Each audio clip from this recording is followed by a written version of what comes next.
La verdad es que es un placer y un honor poder abrir este debate, introducir este debate y además hacerlo en conmemoración de estos 30 años de Sebrimedia. Muchas gracias por la invitación y además hacerlo sobre un tema como las pensiones, tan absolutamente vital para el desenvolvimiento de la sociedad española en los próximos años. Y me gustaría en esta introducción aportar algunos elementos que se derivan de la actividad de la Autoridad Independiente de Responsabilidad Fiscal en tres ámbitos en los que nosotros tenemos responsabilidades sobre pensiones, y de ellas extraer tres ideas, tres mensajes que además los hemos plasmado en distintos documentos y en distintas recomendaciones al Gobierno y al Pacto de Toledo. La primera área de responsabilidad de la AIREF es somos garantes del cómputo del índice de valoración de las pensiones, del IRP, que todavía formalmente está vigente, y del factor de sostenibilidad. Y como ocurre con frecuencia a la AIREF, nos vemos obligados a ser garantes de reglas o de instrumentos que, aunque la norma nos exige hacer este seguimiento, pues al profundizar en ellos nos damos cuenta de deficiencias muy grandes. Y enseguida nosotros, cuando empezamos a hacer simulaciones y cálculos con el IRP, nos dimos cuenta que un instrumento que probablemente estaba diseñado con la mejor de las intenciones y conceptualmente, pues iba a ser impracticable porque con los procesos de ajuste y las dinámicas del gasto de pensiones y la posición de déficit de partida de la Seguridad Social implicaba, de hecho, una desvalorización de las pensiones y pérdida de poder adquisitivo de los pensionistas, ya además sobrevenida una vez que habían recibido, que habían empezado su época de retiro, en algunos casos del 30% de su pensión. Esto, a la vista de nosotros, esto es impracticable. Esto, en cuando empiece a desplegarse, pues va a caer por su propio peso, como después así fue. Y el primer año en que realmente pues iba a producirse alguna desvalorización, pues el propio Gobierno dejó de aplicarlo y en esa situación estamos. Luego, nosotros nos dimos cuenta que el diseño del IRP era muy deficiente. La propia fórmula tiene problemas de circularidad sin resolver, que nosotros planteamos y solicitamos a la Seguridad Social que la resolviera, porque si no, pues había distintas soluciones posibles. El proceso de ajuste y de corrección del desequilibrio de la Seguridad Social se hacía en tiempos no asumibles, etcétera, etcétera. Por lo tanto, desde el principio, si uno sigue los documentos nuestros sobre el IRP, puede, siempre de una forma un poco críptica a veces, pero ya estábamos apuntando que estábamos funcionando sobre unas reglas, sobre un instrumento que tenía poco recorrido.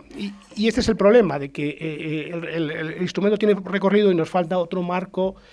hacia adelante, y es donde estamos. La segunda área de responsabilidad de la AIREF es la de seguimiento de los presupuestos de todas las administraciones públicas y también de la Seguridad Social. En cuanto empezamos a profundizar en el presupuesto de la Seguridad Social y en el presupuesto de la Administración General del Estado y empezar a analizar determinados elementos, nos dimos cuenta de que en un contexto en el que el déficit público en España estructuralmente está en torno al 2%, al 2% del PIB, casi 3/4 partes de él, si no más, en torno a 1,5 puntos del PIB, aparecían visualizados en el presupuesto de la Seguridad Social. Esto es lo que ha llevado, a generar una enorme inquietud en la sociedad cuando mes tras mes aparecen las cifras de déficit de la Seguridad Social y se visualiza una situación de insostenibilidad clara. La verdad es que cuando uno profundiza, el que ese déficit estructural esté en la Seguridad Social es una decisión fundamentalmente contable y discutible. Contable y discutible desde el momento en el cual España tiene un nivel de cotizaciones sociales bastante alto, es decir, de hecho el más alto de los países de nuestro entorno. Lo que ocurre es que esas cotizaciones sociales están mucho menos decantadas que en otros países hacia contingencias comunes y más hacia otras políticas. Al final, lo que ha ido ocurriendo con el tiempo y con los años es que hemos sobrecargado la Seguridad Social por el lado de los ingresos y gastos de responsabilidades que probablemente no tendrían que estar. Nosotros hemos hecho cálculos en lo que hemos puesto de manifiesto que si realmente estuviéramos como nuestros países de nuestro entorno y dedicáramos digamos, de las cotizaciones sociales a las contingencias comunes, lo que realmente aplican en países de nuestro entorno, corregiríamos probablemente dos tercios del déficit de la seguridad social, porque realmente lo que ocurre es que políticas activas de empleo absolutamente legítimas, pero claramente no contributivas, están pagando con contribuciones sociales. Tendrían que pagarse claramente por parte de los gobiernos desde los presupuestos generales del Estado. Adicionalmente, dentro de la seguridad social hay subsidios cruzados que probablemente tendrían que ser asumidos también desde los presupuestos generales del Estado y, en última instancia, como ocurre en muchos países de nuestro entorno,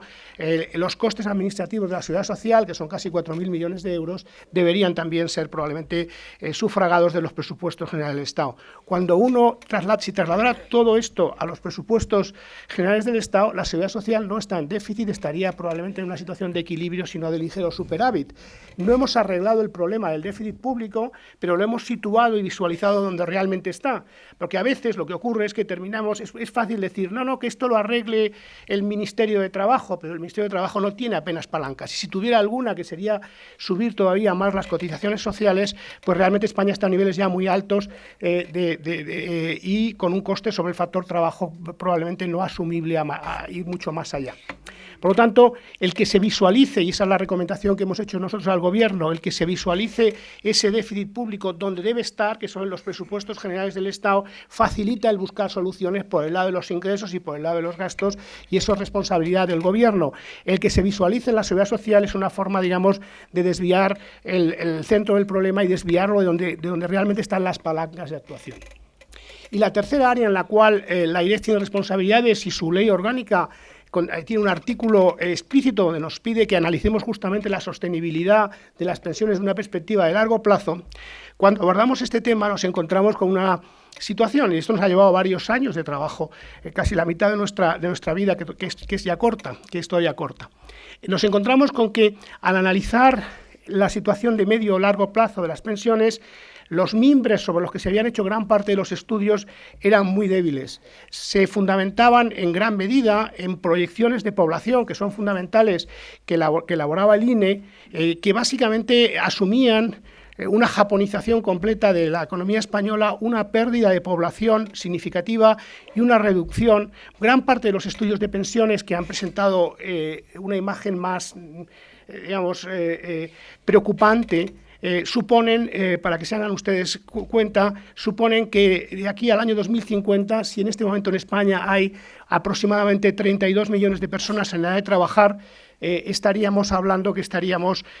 de 24 o 23 millones de personas. Es decir, básicamente este escenario de japonización sobre el que se han construido grandes los escenarios de medio y largo plazo de pensiones suponen que esta sociedad no va a reaccionar ante una pérdida extraordinaria de fuerza de trabajo y va a decidir empobrecerse sin reaccionar. Lo que hemos visto en los países de nuestro entorno, no Japón, que tiene otra cultura y otra dinámica, que realmente ya están adelantados a nosotros, como algunos países nórdicos, es que se reacciona activando mecanismos para que aumente la fecundidad y activando mecanismos para mantener un flujo de migración suficiente para al menos reponer la pérdida de factor trabajo que supone el envejecimiento de la sociedad. Esto nos llevó al final a tener, después de hablar varias veces con el INE, infructuosamente, para que hiciera algo que tuviera en cuenta estos factores y que introdujera más modernidad y más sofisticación en las proyecciones de pensiones, que son extraordinariamente extrapolativas y que dan unos bandazos de unos años a otros, extrapolando elementos cíclicos de corto plazo sobre migración que te generan una enorme incertidumbre. Nos llevó 2 años de trabajo para hacer nuestras propias proyecciones demográficas y de productividad a medio plazo. Contratamos a algunas de las personas, yo creo que más cualificadas que hay, incluso a nivel internacional, y eso nos llevó a principios de este año a publicar una opinión que dirigimos al Gobierno sobre la sostenibilidad de las pensiones y basadas en un escenario demográfico, además con estoquicidad, de una forma estocástica, es decir, no podemos, y esto es un error habitual, hacer proyecciones al año 2050 y decir, y va a ser el 23,2%. Es decir, no. Entonces, introdujimos incertidumbre, vimos las bandas de confianza que esto daba, y el escenario que sale es un escenario, yo creo, que sin obviar que hay un problema que hay que abordar, yo creo que lo acota en términos de la dimensión del reto. Realmente cuando uno introduce estas proyecciones de población y además calibra bien las reformas paramétricas del año 2011, que van a tener un impacto superior al esperado y cerca de 3 puntos del PIB en impacto sobre el gasto en pensiones,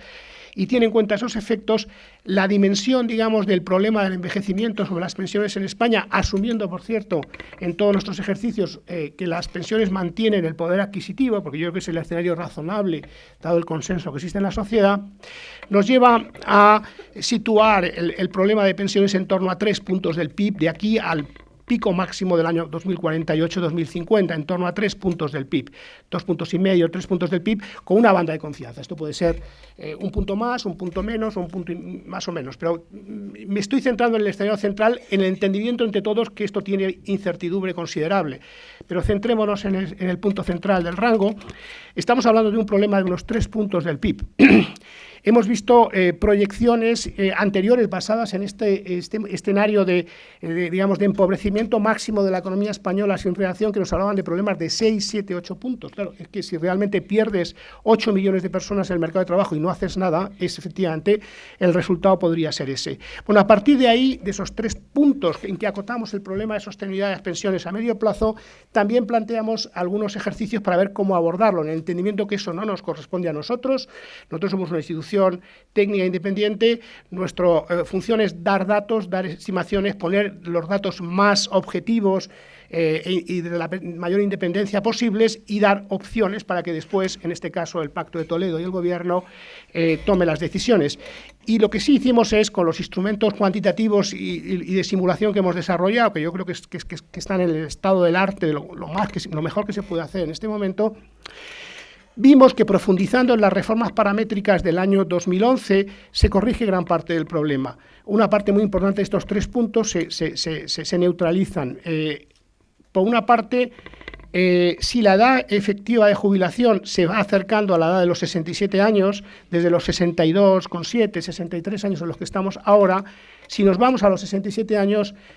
corregimos más de la mitad del problema que hemos identificado de gasto.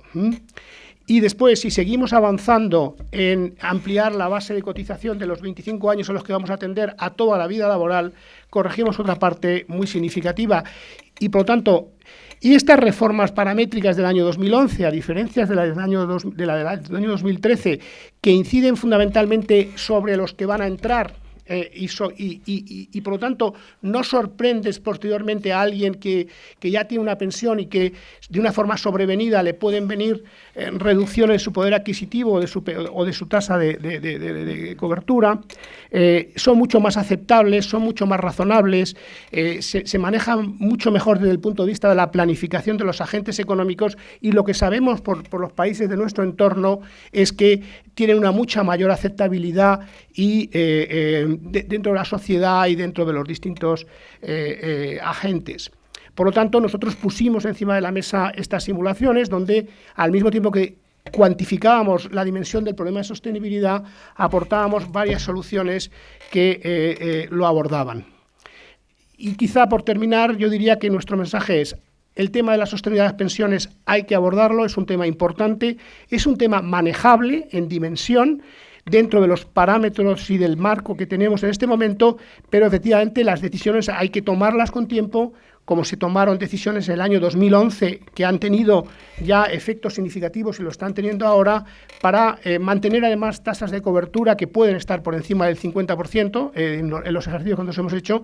y que yo creo que mantienen un poder adquisitivo suficiente. Al mismo tiempo que, y eso es importante, tenemos efectivamente un problema de déficit público, no de déficit de la seguridad social, de déficit público de en torno a 2 puntos del PIB, que hay que abordar también, y que nosotros, y ese es el gorro más importante que tenemos en la AIREF, constantemente estamos recordando a las administraciones públicas para que desde los instrumentos que tienen lo aborden para mantener unas finanzas públicas sostenidas. Bueno, y dicho esto, pues doy la palabra ya al panel para que con estos extraordinariamente cualificados ponentes debatan sobre estos temas y otros muchos que plantea el tema de las pensiones. Muchas gracias.